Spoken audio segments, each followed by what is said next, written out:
Hello po, isang magandang araw po para sa ating lahat and kumusta po kayo ulit? Welcome to my channel. Ako po si Melissa and sa sinuman pong baguhan po dito sa channel natin, dito tinatalakay po natin ang iba't ibang klase po ng espiritual. And sa lahat po ng mga datihan ko, maraming salamat po sa pag-aantabay po. No? Marami po kayong suggestion sa akin. I really appreciate it. And sa lahat po ng mga nakasubaybay din po sa akin sa FB. Maraming salamat po. Kung minsan wala ako, kung minsan sunod-sunod po ang vlog ko. So, pagtyagaan po natin kung anong meron po ako ngayon. Well, and today's video is alam niyo po ba yung meron na po kayong sabihin po nating santo ninyong hubad kasi yun po talaga ang tinatalakay natin about po sa swerte, no? And meron na po kayong mag-asawang duwende, meron na po kayong ganito, ganyan. Pero bakit po biglang nawala po yung mga transaction sana ninyo? Bakit po talaga pong parang napakamalas po ang buhay po natin, no? Well, ang mundo po talaga natin is napaka lalim, no? So, tatalakayin natin yan and pagkatapos po natin na purihin. Kumbaga sa akin, purihin po si Yahweh, buong Ama, and purihin po sa pong pangalan niya, which is Yahweh Bobhe, and sa lahat po ng mga kasama ko na hindi po nakikita, and sa lahat din po ng mga gabay ko, sa lahat po ng mga sa Diyos Ama, and sa Diyos Anak, and sa mahal na ina, and sa lahat po ng mga kasama ko, no? We really pray na sana po ang video po ito is makapasok sa isipan nyo, makapasok po sa puso ninyo na maintindihan po natin ang aking tinatalakay, no? But then, as I said, no, hindi po ako, sabihin na po natin na I'm not really perfect or I'm not yung bagang titulado na magsasabi po about po dito, pero ang mundo po natin talaga pong taliwas po talaga po yun sa lahat po ng mga nakikita po natin. Well, let's start sa sabihin po natin na mostly kasi sa atin is like more on physical, more on sa mundo ng 3D. Sabihin natin na we are already talking about 5th, 9th, 7th dimension, pero hindi pa nga tayo nakakalampas po sa 3D. Or sabihin po natin na in fact, physical aspect po ng mundo po natin or ng pagkatao mo, no? And alam kong marami po ang naniniwala, no? Dasal po tayo ng dasal, pero parang bagang hindi naririnig po yung dasal po natin, no? Kasi po, ang pinaka, po niyan is like, kung dati po, ang pinag-uusapan po natin is kulang, parang din nakakaroon po tayo ng sakit, ng ganito, ganyan. Well, sa akin, doon mapupunta po ang problema po na to kapag hindi po natin tatalakayin yung unang pinakaugat po niya, no? Actually, ang mga malas po natin sa buhay, yung parang kumbaga sa akin, parang pakiramdam mo, pinaparusahan ka ng Diyos. Din kailangan mong magdasal araw-gabi para po makaginhawa ka, no? And kahit sabihin po natin na yes, nasa mindset po natin yan, nasa paniniwala mo, kung ano yung pinapaniwalaan mo, no? Kasi kung titingnan mo sa magkakapatid, parehas lang yung magulang, parehas yung bahay, parehas yung community, pero bakit po ang iba po is parang mas umangat kaysa sa iba hindi? And bakit po sila yung kumbaga sa akin, nag-aagawan po sila ng swerte, no? Eh, nandyan na po yung sobrang inggit, no? Noon kasi tinatawanan ko lang po yung inggit kasi para sa akin, well, mamatay ka sa inggit, pero nakakapatay pala yung inggit, no? And hindi lang po yan, which is actually masakit isipin na ang ugat po talaga ng problema pagdating po sa pera is pamilya, no? And sad to say, kasi kung minsan po, ikaw, talaga pong grabe po yung pagsisikap mo, pero hindi yung mga anak mo, di po ba? Sa iyong magkakapatid, parang ikaw ang nakaalwan, pero pag hindi po ikaw nakabigay, parang ikaw na po yung masama. Andiyan na rin po yung, kumbaga sa akin, mga kaibigan mo, pero usually talaga, kahit anong gawin mo po, is ang problema po talaga natin is nag-uugat po sa pamilya, no? And kahit sabihin po natin na kasi ako galing po ako sa malaking pamilya, pero kung iisipin mo talaga ang sumpa po sa amin is grabe. Kaya magsasabi yung nakakapanganib kong kapatid kung isinumpa po ba kami. And doon natawa lang ako, pero lately po nalaman ko po talagang isinumpa kami. So kung pag-uusapan po natin ang barang kulam, hindi lang po hindi lang po yan kasi ang problema, no? Hindi lang po yung mindsetting mo, hindi lang po yung kinalalakhan mo, kundi mga maagang puwersa po na nasa pamilya na po ninyo tapos hanggang ngayon hindi po siya nare-resolve. O sabihin po natin na to simply put na para hindi po tayo lalayo, parang kumbaga sa akin, bakit meron ka ng mga santo niyong bad, hindi ka pa rin makarating-rating, no? Kasi unang-una po, yung sumpa na tinatawag, no? Yung sumpa na, kumbaga sa akin, isinumpa talaga kayo na ganito, ganyan. Pero hindi malayo. Hindi talaga malayo po ang gumagawa niyan kasi hindi ka naman po niya kilala. At sabihin po natin niya, may demonyo, may no, hindi ako masyadong nag-aano niyan, hindi ako masyadong nagko-consider niyan. Kasi, ang tao kasi, kung nandito tayo sa mundo natin, kahit magkapatid kayo, hindi kayo magkapatid sa espiritu, no? Magkapatid kayo sa katawan, magkapatid po kayo sa magulang, sa dugo, pero never po sa espiritu. So, doon na po mag-uumpisa po yung problema. No, nandiyan na po yung isumpa ka.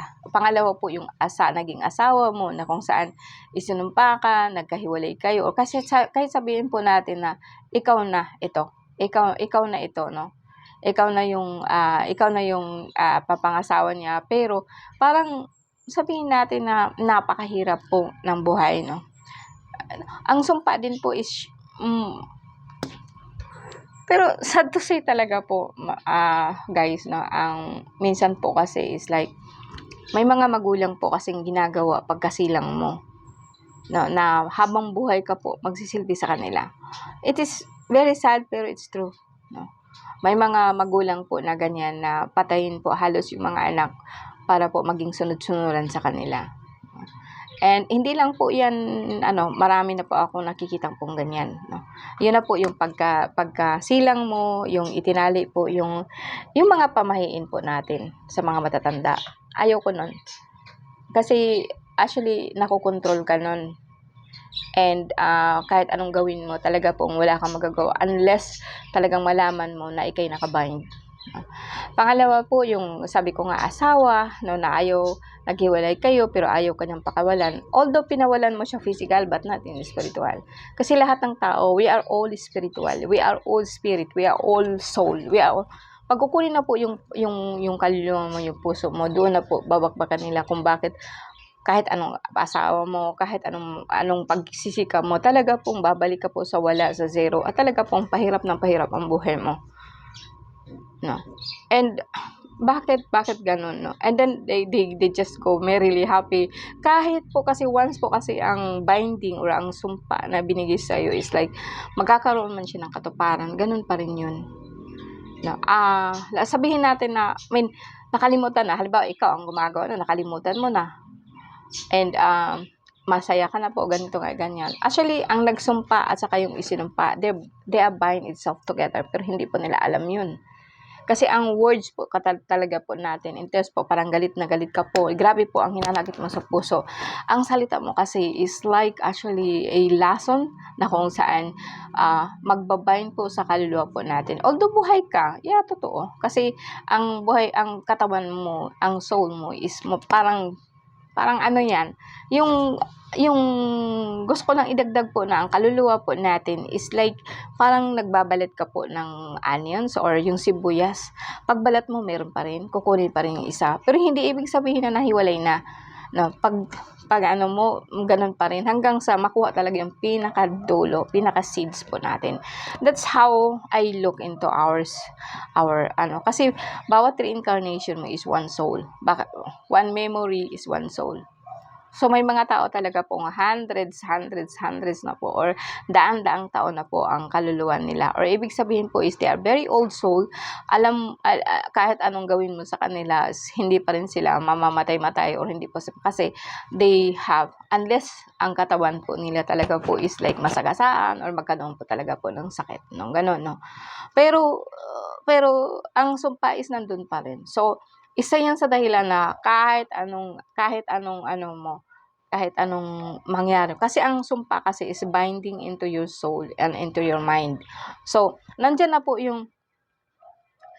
ang mangyayari po noon is like parang ikaw mismo ang magsasabotahe sa kung anong plano mo. Kasi ang sumpa kasi sa soul, saka kasi ang nakukuha sa iyo is not your soul, it's your, I'm sorry to say, mali ako kanina, ang nakukuha sa iyo, no, your mind, actually your spirit is like parang ano po ng onions, or sabihin po nating sibuyas na pagbabalatan, no. Sorry kanina ha, kasi hindi na ako mag-uulit, no. Like ang mind po natin or spirit po natin, yung espiritu po natin actually is marami na po ang reincarnation yan. Marami na po yung nakaangkop kasi ang mind po natin is like a vast, mas matalinghaga, hindi mo kayang arukin, no. Ang isang mind mo actually is completely different from the other. So kaya minsan ang isang tao marami siyang ginagawa something because ang mind po niya is patong-patong na po yung reincarnation niya. So kapag ka nakuha po yung isa and halimbawa ngayon na-bind po siya ng nanay mo na sabi ko nga sa'yo na hindi ka lalayo sa kanya. So kahit anong gawin mo talaga, hindi ka makakaalis sa poder ng nanay mo. Kahit anong hatred mo sa kanya, ganun pa rin po. Pero mind you, nandyan na po yung parang lihim na pagkasuklam sa ina mo. Kasi deep inside, alam mo na may ginawa siya sa'yo.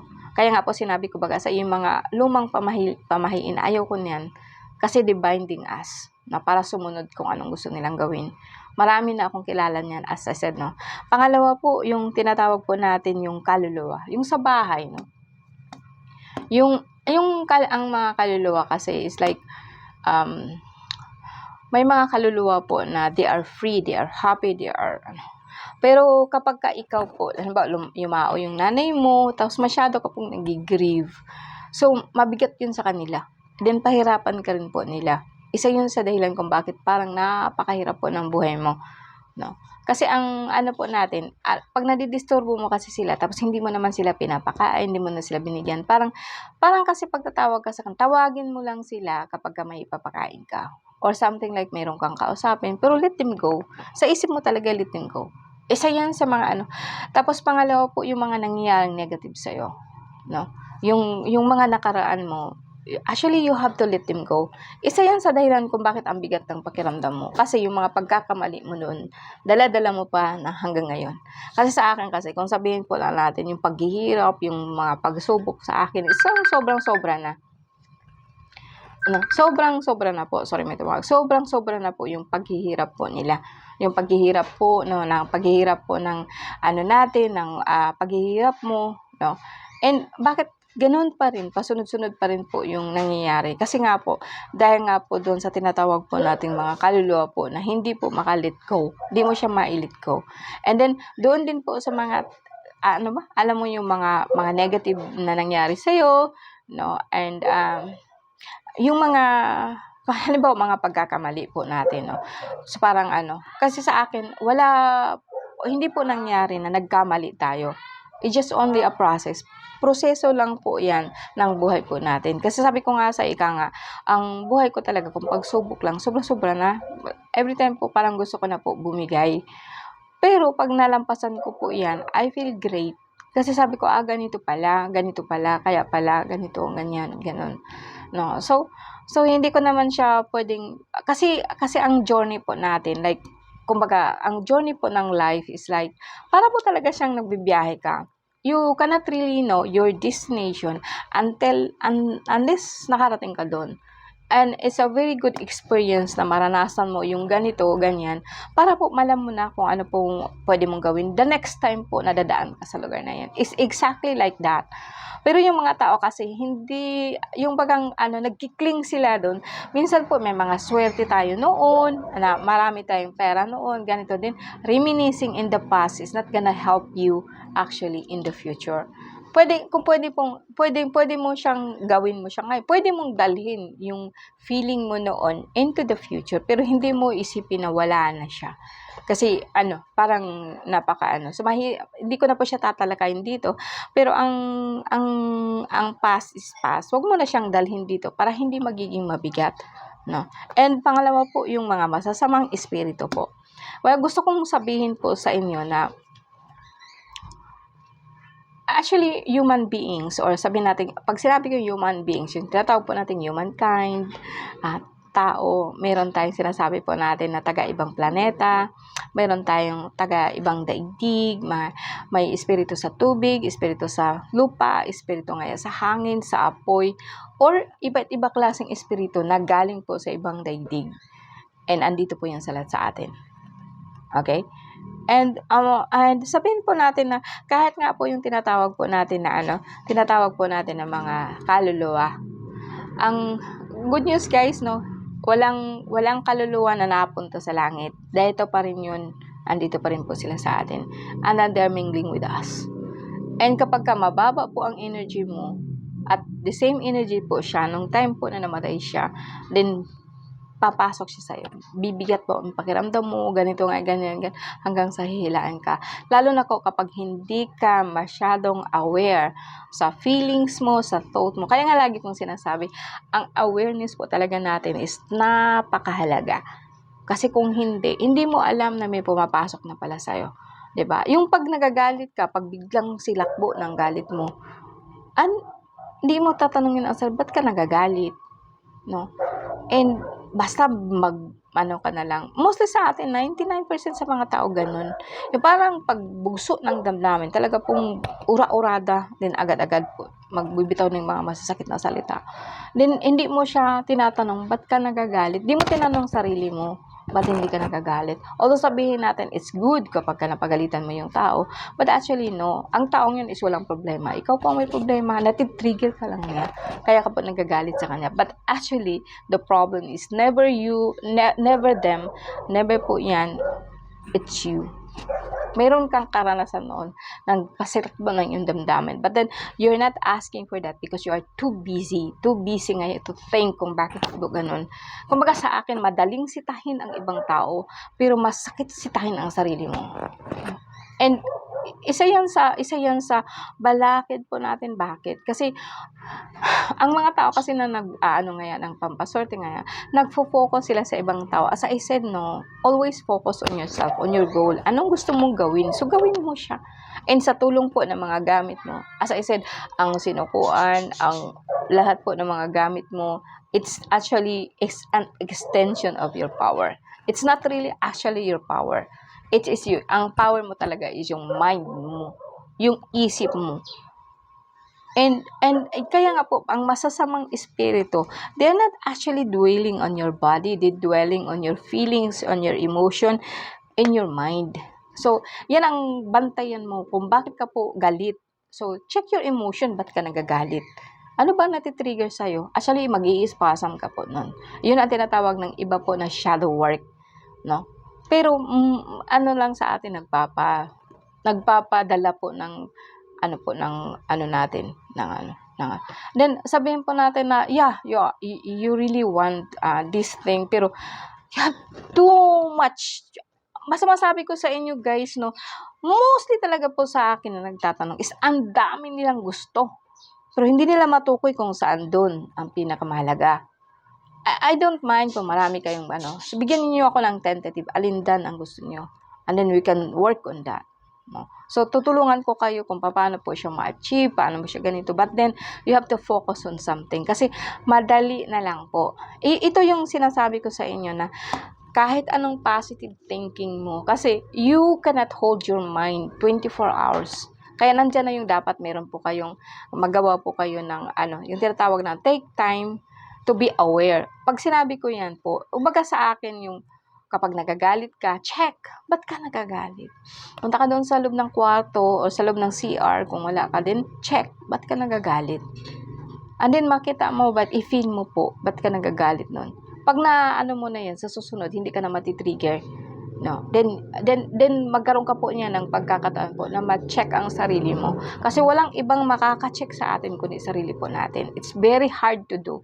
Kaya nga po sinasabi ni Jesus, marami ang alam niyo yung kanta?